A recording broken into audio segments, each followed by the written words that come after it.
Now we have Echo Cian's Eternal Bloom, a very atmospheric piece. When it's at its best, it's sort of describing the tone and the feel of the sort of ethereal midway point, I suppose, between life and death. Eternal Bloom, the character itself, is very well characterized, very clear, very ethereal, and does sort of land. The description of Bloom really does shine forward. I think the issue I have is that it spends about half of its, a little over, if I'm looking at it, about a little over half of its word count, sort of establishing the scene. But the more pressing issue is what happens to the brother. Where is he? What's going on? And obviously the conclusion there is a little ambiguous.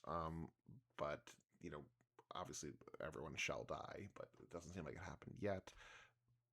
I guess I kind of, it doesn't feel as much a story as it does a snapshot, which is also fine because the prompt this week certainly allowed for that.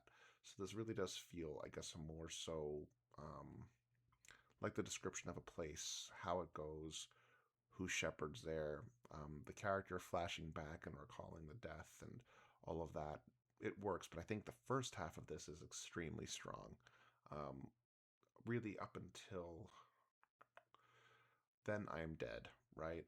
So basically, once the character realizes they're dead, I'd say the rest of the story it still works, um, but it's kind of let down by, I guess, the initial strength of how it opens. I really did like how it opened quite a bit.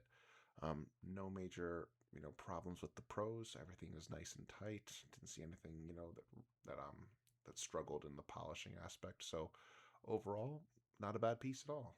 Quite nice in places. So there you go.